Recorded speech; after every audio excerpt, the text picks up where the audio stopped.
Retirement Journey with Justin Fort, where it's all about the health, wealth, and freedom you need to live life your way, all the way. I'm Justin. I'm here in studio with my trusty sidekick and executive assistant by day, Jennifer Carter. Good afternoon. We welcome you to give us a call live at 512-643-5483. Again, that's 512-643-5483. Or send us your questions and comments to ask@fortwm.com. You know, we've got some interesting things to talk about today.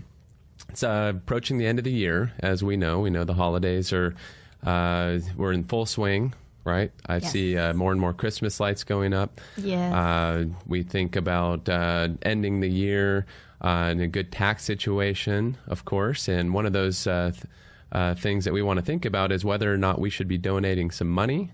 Should we write a check to this charity, that charity directly? Should we invest in a foundation or contribute to a foundation? Do you have a plan?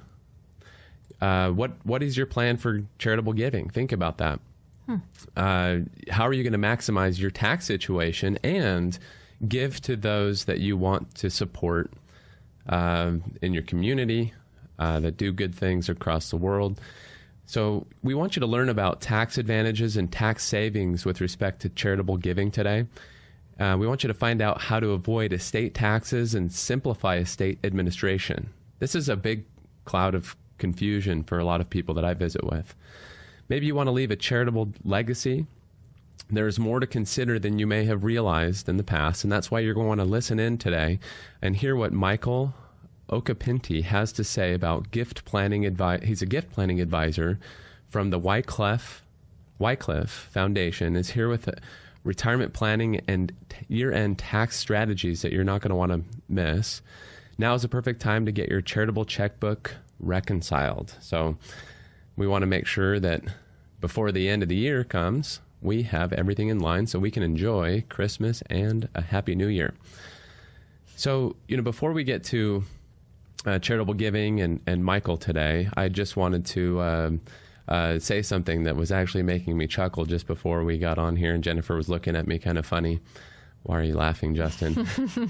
Well, I just remembered that this morning, my 5-year-old daughter whispered in my ear as I was laying in bed, "Is it Christmas? Aww. Is today Christmas?" Not yet, sweetie. She's Not so yet. adorable. She is adorable. Well, of course, my children are giving me their list of things that they want, their toys. Of course, they want a dog and a phone and an iPad and a you name it, a hoverboard. I'm not sure where I'm going to find a hoverboard. The joys of Christmas and parenting. You know, and if you don't know, if you haven't listened in the past, you know, a little bit about myself. I have a 5-year-old and a 7-year-old. Jennifer, you have a 10-year-old. 10, right? Yes. And, you know, we're raising our families. We're working hard there at Fort Wealth Management to try to support those in our community in their retirement needs and their desires and their legacy plans. And it's very important for us to make sure that we're doing the very best we can for our clients there at Fort Wealth Management, because it affords us the ability to continue to support our families, make sure that they have the things that they need, maybe not a dog, maybe not a hoverboard, maybe not just yet. We'll see. I'm not. The jury's hung on out right now on the dog thing. So neither of my kids are going to take care of it. I know that's for sure. But, you know, it's important to have a plan for who you want to spend your money. I say that to everybody that I visit with because, you know, as a retirement planner, I do a lot of income planning. But on the flip side, really what we're doing is we're planning for, you know, we're planning to be able to have the spending plan we want, right? That's really what you want, is you want to know, can I gift? Can I travel? Can I spend maybe more than I thought? Of course, most people that I meet with have enough asset to last their entire life if they continue to live the way they've been living, right?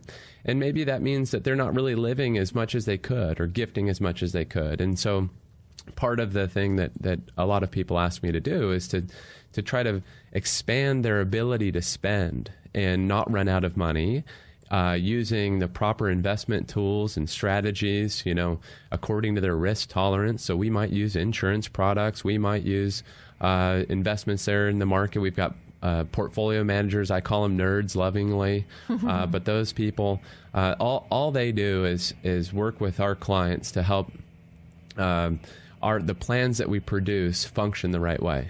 And just really quick, I just want to make a reference to an analogy I thought about.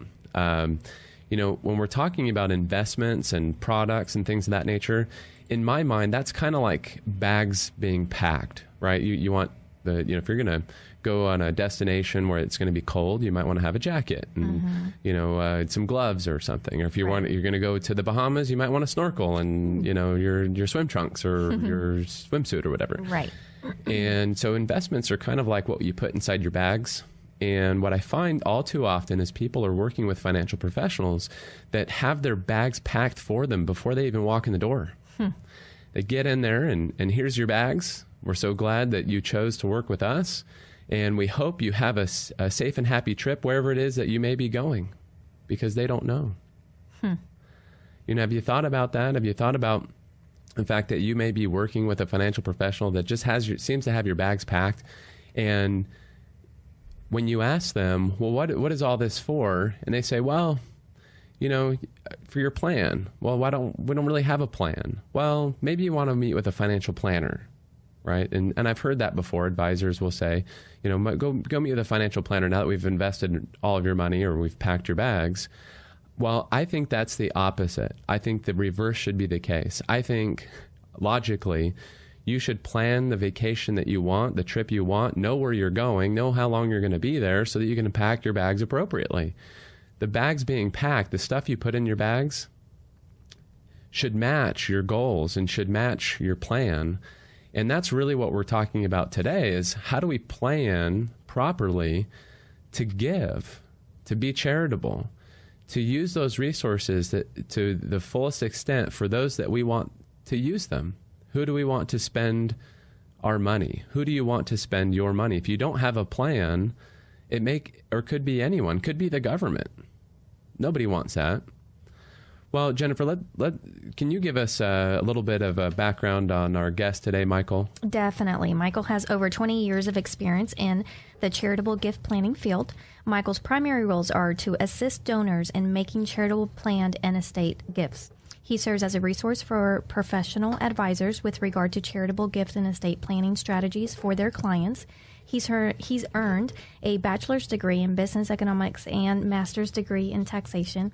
He's a member of the Colorado Plan Giving Roundtable and a member of the Kingdom Advisors. Hello, Michael. Welcome to the Retirement Journey. Hey, good morning. Good morning. Good to be visiting with y'all. We are very excited to have you, and we are very interested in learning more about giving and being charitable and how, in doing that, we can benefit maybe tax-wise, redirect some of those tax dollars to the things that matter most. Definitely. That's kind of what my job is. I was listening to you talk about helping people walk through financial planning. Mine is somewhat similar. Talk to folks about, what do you want to do and why, and then let me show you some charitable giving strategies that can get you there. And a lot of what I do also involves, most of us are checkbook givers. We write out of our cash flow, so to speak. And much of my work focuses on, that's only about 9% of the assets. We look at the other 90. What are the other assets the Lord's entrusted to you? Real estate, securities, business interests, anything that's non-cash. That's where a lot of folks don't think about when it comes to giving. Michael, we're going to go to break here real quick, but when we come back, I want you to explain to us a little bit more about Wycliffe Foundation there. And we're also going to be talking about Zero Tax Retirement Charitable Trust, and what is that? So you're going to stay tuned to listen in to that. And again, you're listening to The Retirement Journey right here on Talk 1370. The morning sun is rising. It's kissing the day.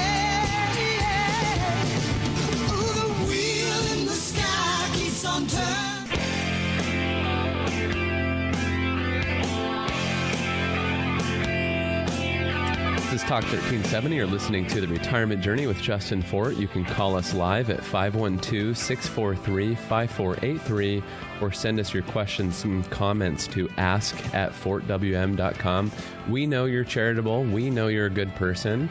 We know that you would like to benefit tax-wise and in the gifts that you may choose to give. And we're going to be talking now with Michael from the Wycliffe Foundation a little bit more about some of the ways that you can take advantage of the rules and regulations and laws associated with giving to charities.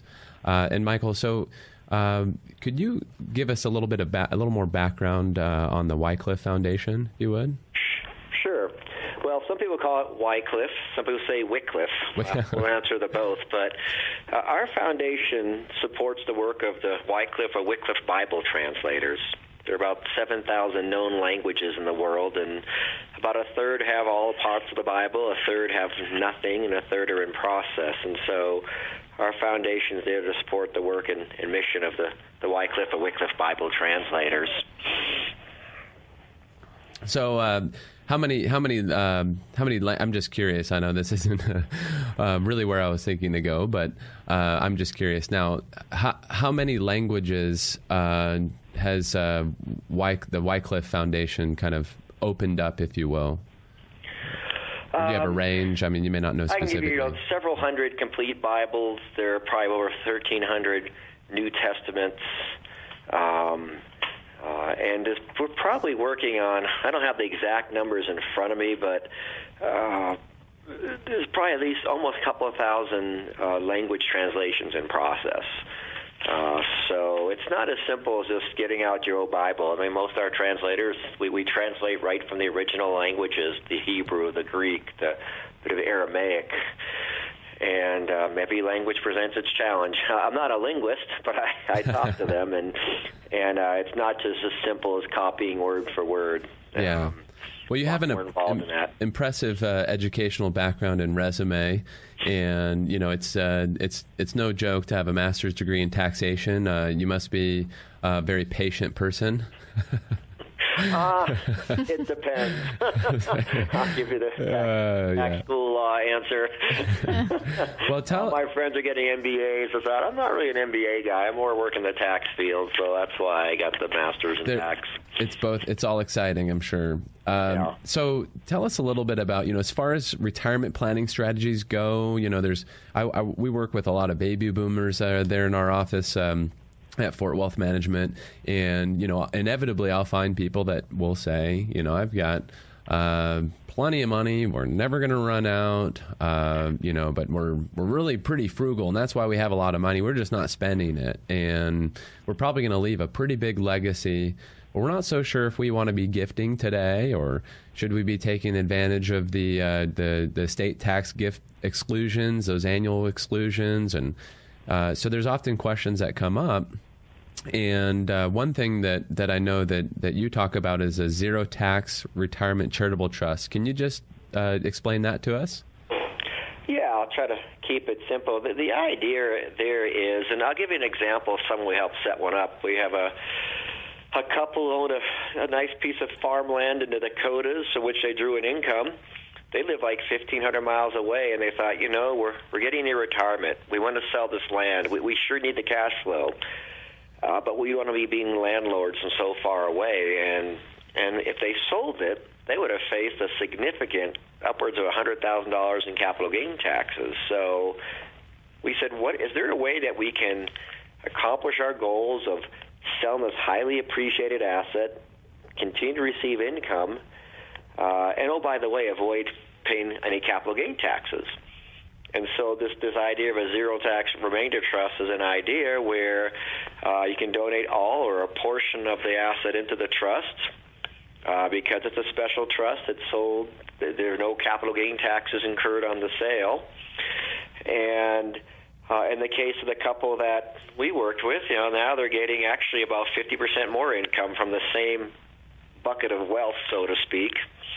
But they've avoided capital gain taxes, and that'll pay them income for both their lifetimes.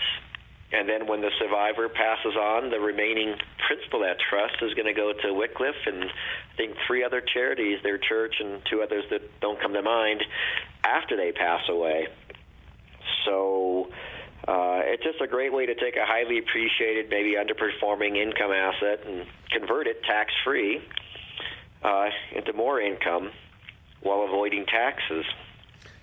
Yeah, and I'm fairly familiar with the charitable lead trust and charitable remainder trust. So this is something kind of similar to that, where we can actually use real estate, which is another asset class or type of thing that a lot of our clients have, maybe a couple of. And I've met a number of people recently that came from the Northeast. They may have some properties in New Jersey or New York, and it's kind of a headache for them to manage those properties, and they don't really need the funds from them. So this might be something appropriate for someone like that. Yeah, exactly. And it is a charitable remainder trust in essence. You mentioned that, Justin. And again, the idea is, I want to sell this asset, but I don't want to pay those capital gain taxes. And I use the phrase, and you kind of alluded to the introductory remarks, you can transfer tax dollars to charitable dollars. Who would you rather send, those dollars to? Right. Right. Taxes are your favorite charities. In a way, by doing it wisely, what you're able to do is you're able to force the government to give the tax money they would have normally collected to that same charity. Exactly. That's kind of the way I see it. So, if you're just tuning in, I want you to know that you're listening to the Retirement Journey Show right here with Justin Fort, where it's all about the health, wealth, and freedom you need to live life your way, all the way. I'm Justin, and I want you to know you can call us live, ask us questions here live, 512-643-5483. We don't bite, and we would be more than happy to speak with you. If you've got a question about giving, gifting, is the season, right? They say it's a reason for the season. Right. It's better to give than receive. So give us a call, and we'd love to hear from you. So, Michael, there's a variety of different types of trusts, and I think that's where a lot of people kind of get nervous about this area. They don't know enough about it. There are estate planning attorneys that do this kind of work. Do you guys help in connecting people to attorneys, or do you guys do it yourself? How do you guys handle determining which kind of trust for which situation? A great question. Well, I'm not an attorney, so I don't practice law, but get that out in the public there. But what we try to do is, again, we'll work, say, with a Wycliffe donor, say, what do you want to do and why? Let's figure out how's the best way to get there. And then once we figure that out, okay, now who's going to help us get there? If it's a trust, we need to get an attorney involved. And we try not to do it in a vacuum either. One of the conversations I'll have with a person, on the first visit is, so we move forward, who are the people, your advisors, someone like yourself or your attorney or CPA, and find out who are the other parties, because we don't want to do anything in a vacuum, and we want to do what we do best and leave the other matters, the investing or the drafting of trust, to the folks who do that best. Oh, and exactly. Timing is very important. And really when we're talking about the tax year, and there's a variety of, and I know you know this, but there's a variety of different strategies for how to take those tax deductions. In some cases, it's over multiple years. In some cases, it's all up front.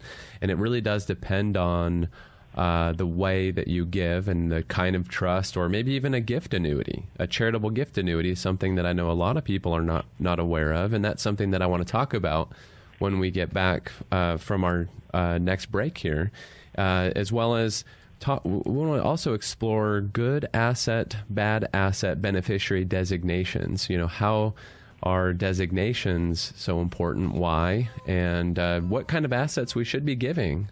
What kind of assets we should be keeping? And how does that all work into our retirement plan and our legacy plan? So we will be right back. I'm Justin. This is Retirement Journey, Talk 1370. When it's over, so let's say it'll rain a sunny day. I know.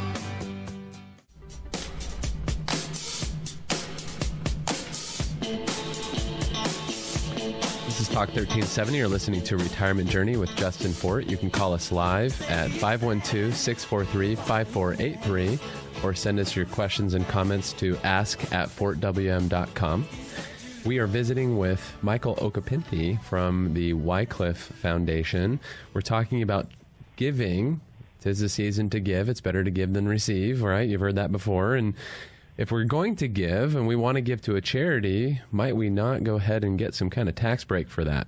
Might we not want to do it in such a way that it achieves your goals? You know, as a financial planner there at Fort Wealth Management, day in and day out, my job is to help people understand, just like you, to help people like you understand how to do what it is that you want to do. I tell everybody now and have for some time that my goal in what I do, my practice, is to help good people do good things better. That's what I want for you. That's what I want for everyone. We can find a variety of different ways to achieve your goals. Usually there's a good, better, and best way to do that. As a fiduciary, you know, that term, that legal standard, that duty that I have as an investment advisor and a certified financial planner, I have a duty to help you understand the best way and to encourage you to use the best way to achieve your goals, to do those good things, maybe better. And that may include, giving you advice to work with an estate planning attorney. Of course, I'm not an estate planning attorney. And of course, you probably want to visit with your tax preparer in this. But how do you organize this into a master plan? Well, that's really kind of where we come in there at Fort Wealth Management, whether it's retirement planning or legacy planning. What kind of investments to use? What kind of products to use? Do we use insurance? How do we do this? How can we fund those things that we love? Whether it's our travel expenses, whether it's our grandbabies, whether it's their education, or other charities that we may have on our radar. And, you know, with respect to the Wycliffe Foundation, we're visiting with Michael Occhipinti here. You may want to donate money to further the, translation of the Bible. That may be something that you want to do. And, of course, I'm sure, Michael, you guys would be happy to help anybody that would want to get in touch with you. And can you, Michael, just go ahead and give us the website for your foundation? Yeah, it's Wycliffe Foundation, WICLIFFE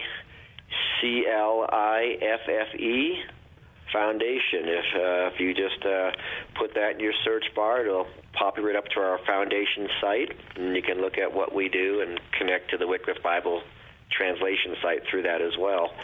Fantastic. And this isn't just about as much as we'd love to say, just give. Everyone's going to give to the Wycliffe Foundation. Really, there's many foundations. There's many charitable organizations out there. Churches, there's non-religious, secular things that people could do. Either way, we all live under the realm of taxes, investments, risk, all of these things. And we've got to pick a plan, pick vehicles to be able to do those things that we want to have done. And a charitable gift annuity, that's one thing to possibly consider. Michael, I'll let you step in on that one. Yeah, just a comment, Justin. We recognize people have multiple interests. I mean, when I talk to folks, I say, even though Wycliffe or Wycliffe is on my shirt, my wife and I support our church and several charities, so we totally get that, understand that, and encourage that. As far as what a charitable gift annuity is, that's another means of giving.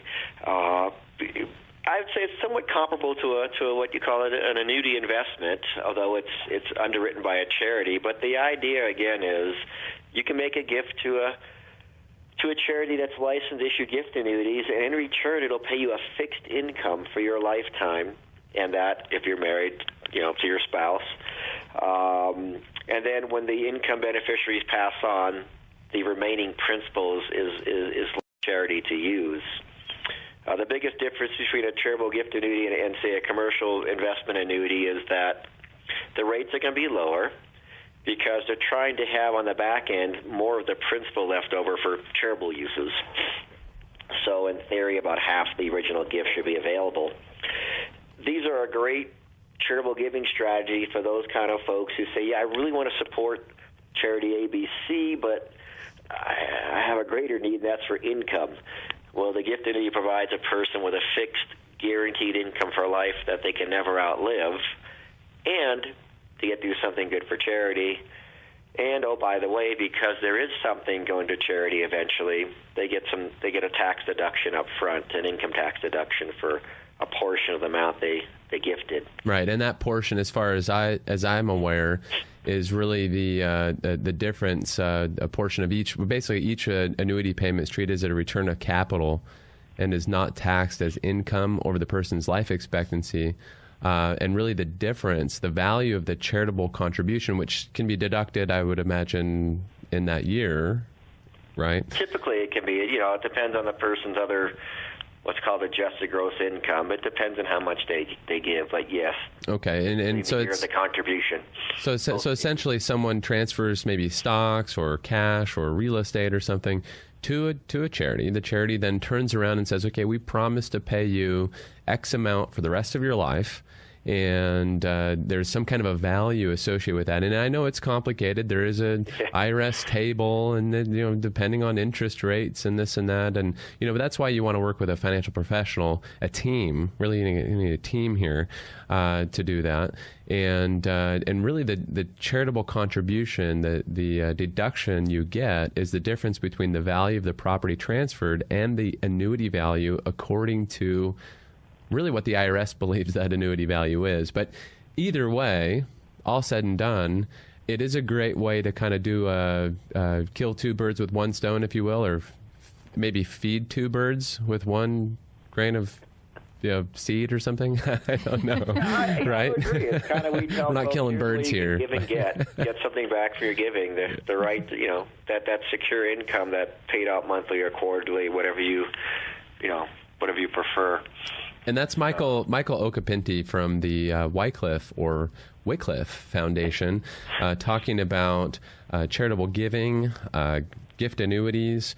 And if you're just tuning in, I want you to know that you're listening to The Retirement Journey with Justin Fort, where it is all about the health, wealth, and freedom you need to live life your way, all the way. And you can give us a call live at 512-643-5483, or send us your questions and comments to ask@fortwm.com. If you're nervous about being on the air, which is fine, I encourage you to give us a call at our office if you'd like to stop in for a meeting. I always, I don't charge for my initial consultations. If there's ever any fees or costs associated with what I do, I must tell you well in advance, and it must be in writing, and there's nothing hidden. Everything's transparent. That's the way it should be. I know, and while I'm on this fee subject, this is kind of like me beating the war drum, but, I know that for many of you, because I know from the folks that come in to visit with me, you may be working with a financial professional, and you may have asked them time and time again, what are my fees? And you may not be getting back the kind of answer that satisfies you. You may be getting back some kind of a long explanation, and it may appear to you, and it may be possible that either A, they don't really know what your fees are, or B, they really don't want you to know what your fees are. Either way, that's not good. The money that you pay in fees is less money for you and your family. It's less money that you could give to a charity, yada, yada, yada. As a fiduciary, I want you to you have to have the very best investments, and you have to understand what your fees are. It's not a bad thing to pay fees. I pay fees for services I get. My doctor, my mechanic, you name it. We pay for the groceries we buy, but we might want to check the sticker price and make sure we know what we're paying, right? Mm-hmm. I'm the kind of person that'll look at, how they divide out the ounces and everything there at the store, and they tell you. So you don't have to use it. You used to have to use your calculator, mm-hmm. and I was kind of the dork down the aisle, using my calculator.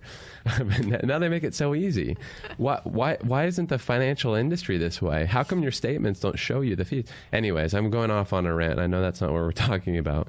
But it's just important for you to know, everyone all of you out there listening, that there are people that really do care. There are people that can help you, and you do deserve answers to straight questions, straight answers to straight questions.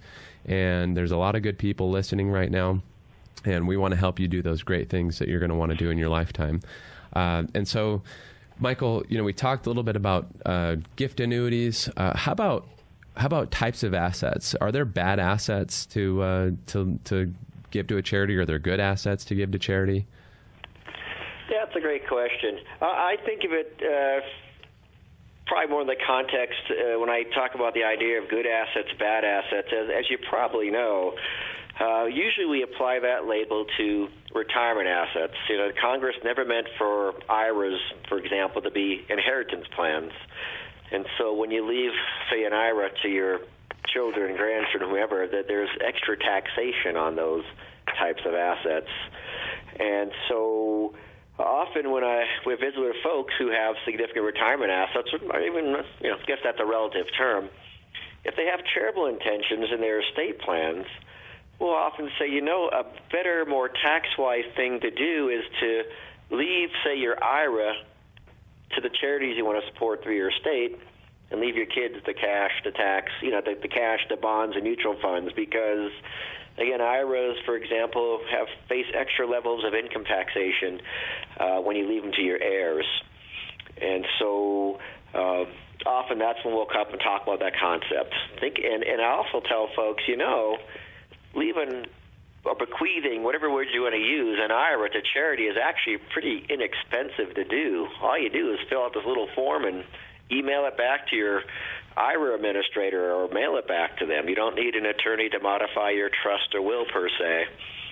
And so, again, in that context, when people have IRAs, it's often a conversation we'll have about estate planning and tax savings.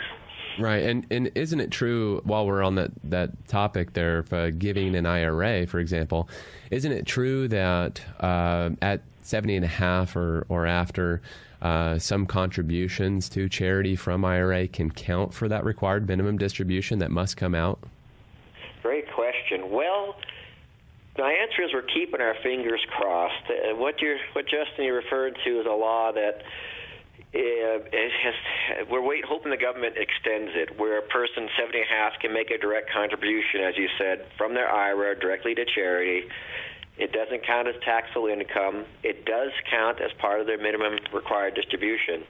Unfortunately, it's a law that the Congress renews every year, and then it expires. Like last year, they renewed it on December 18th, and then it expired on January 1.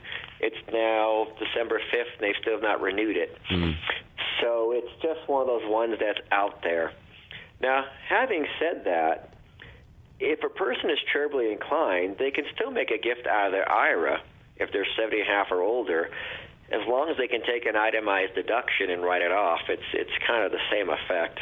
Ah, yes. Well, we'll hope that the government is not the Grinch this year and decides to extend that, and maybe extend it permanently, because we can all use more help with respect to giving to good causes that we believe in.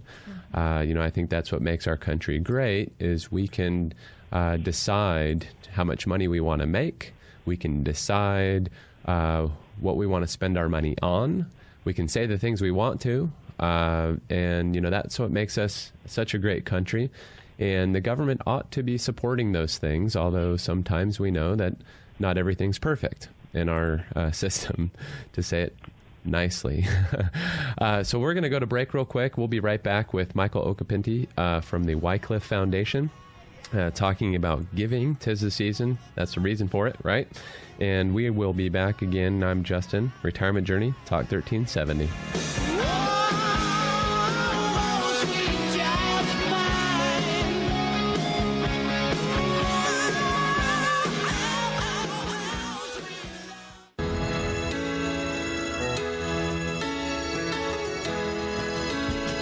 This is Talk 1370. You're listening to Retirement Journey with Justin Fort, where it's all about the health, wealth, and freedom you need to live life your way, all the way. We're visiting with Michael Occhipinti from the Wycliffe Foundation, talking about giving and being wise with the way we give and how we set that up so that we can get the most bang for the buck, if you will, by potentially using tax laws and regulations and strategies that would really give more of the money that you want to give to charity, and maybe even cut your tax bill down a little bit. And, we were talking about types of properties, some that are good, some that are not so good. Appreciated property is one that I know is definitely something that you want to give, because, if you don't give that or you liquidate it in some cases, then what may happen is you pay taxes on that. Well, if you've got lost property, the flip side may be true, where you can actually liquidate that or sell that off and have some write-offs associated with that. So, again, I'm not a certified public accountant nor tax advisor, and nor am I giving you advice today. And please remember, everything that we say on this radio program is meant to just be educational and help steer you maybe in the right direction. Not to be taken as, say, gospel or direct advice as to what you should do. You should always visit with your financial professionals and legal and tax advisors before making decisions like this, because it can be somewhat complicated to do it on your own and to do it based off some kind of a radio show that you listen to like this one. So anyways, Michael, we are I'm just having too much fun with this topic and really enjoying our conversation. But I want to end our conversation today with maybe a story that you have about someone that you know that made the plans in advance to leave a financial legacy and how it really impacted them personally. Yeah, I think one of the most great satisfactions I get, and you probably can relate to this, is when you sit down with a person and work through it, and they say, this is what I wanted to do. This is, I can die in peace now, so to speak. And I think of a case of a lady, she's still alive, in California, where she was a widower, and, kind of classic. Her husband handled all the business, and really wanted to get her plans in order. And we took, I'll call her name Patricia, just as a pseudonym.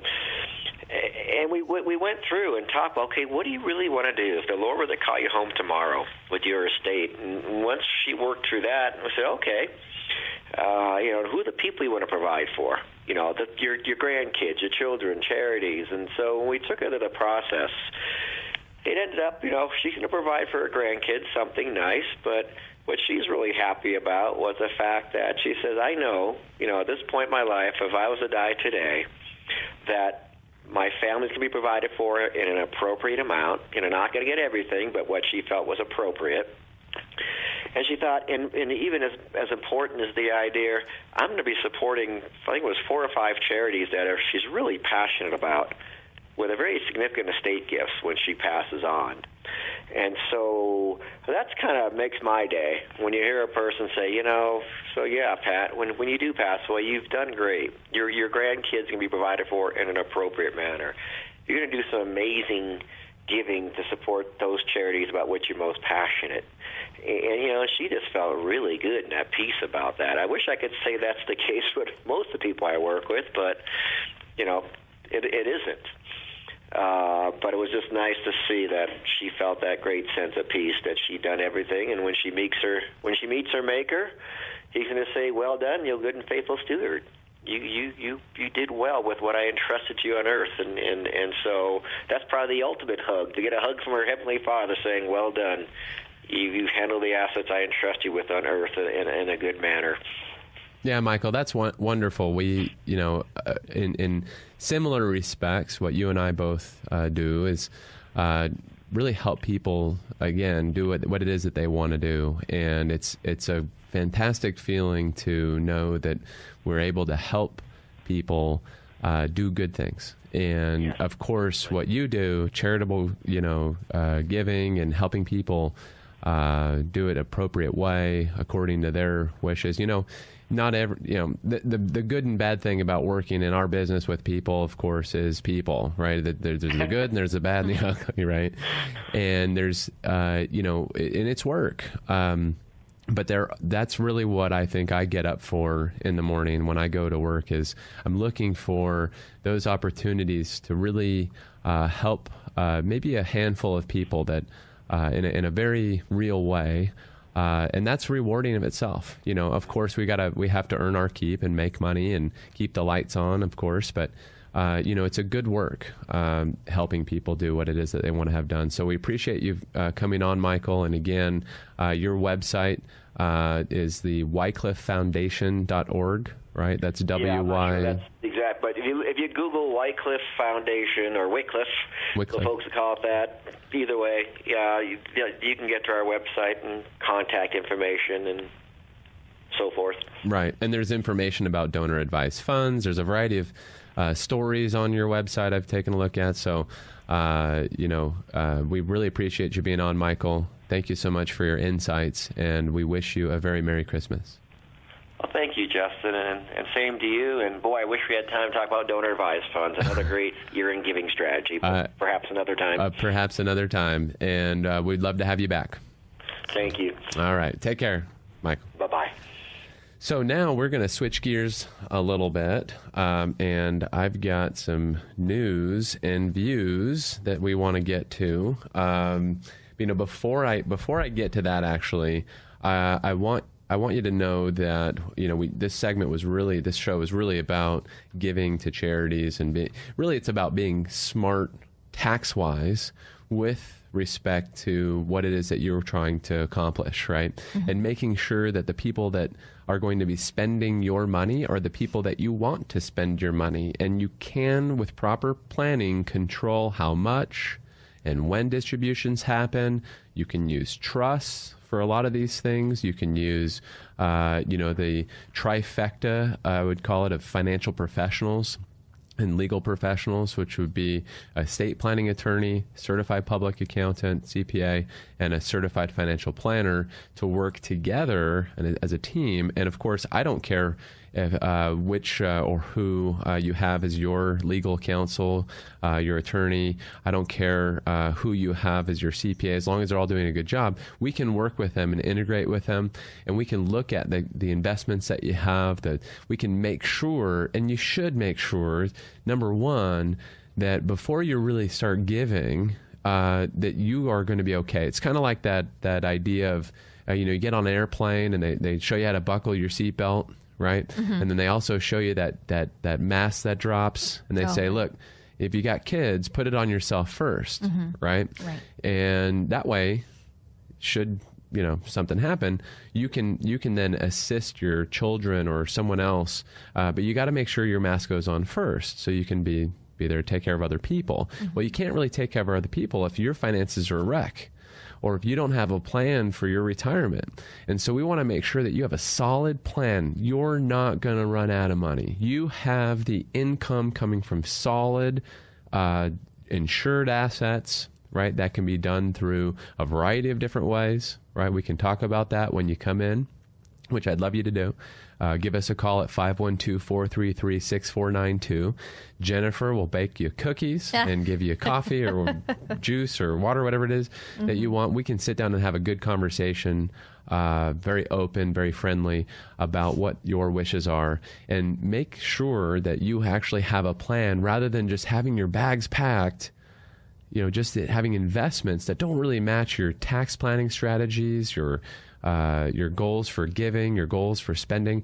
We want to make sure that those bags are packed after you decide where it is that you want to go in your retirement journey.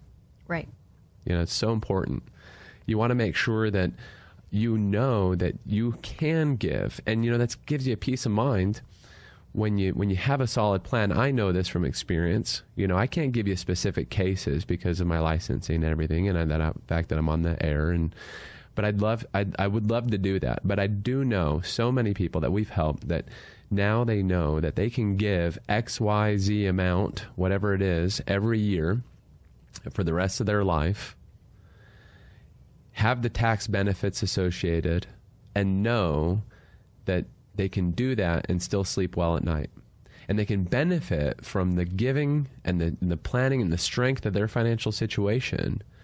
They can benefit the lives of their loved ones and their communities and their charities that they hold so dear, that you hold so dear. Think about that. You can leave a legacy by being financially strong, by having a strong team behind you. And you must work with really, I think it's imperative to work with financial professionals that have your best interests at mind. Why would you not? Why wouldn't you? It boggles me. And you can ask your financial professional, do you have a fiduciary duty?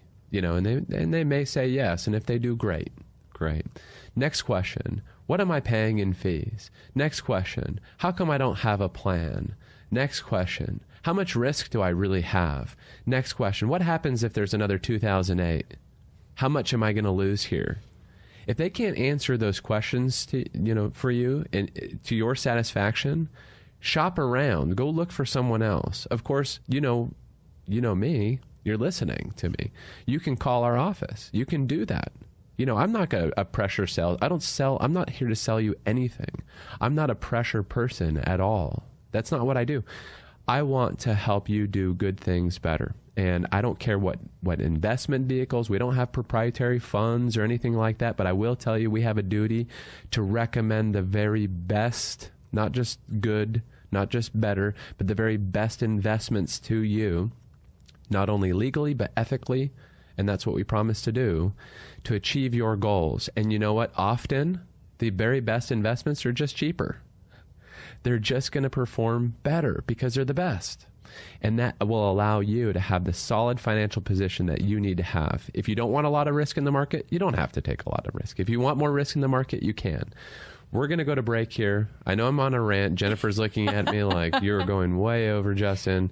But we're going to come back, and I'm going to jump into news and views because interest rates are going up. It's going to mean something to you for the end of this year and possibly the years to come. And what does it mean?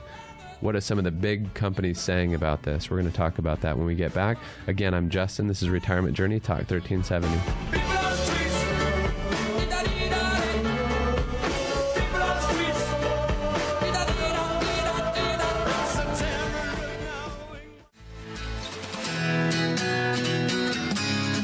Talk 1370. You're listening to The Retirement Journey with Justin Fort, and we are back. News and views. Get ready for the brave new world of higher interest rates.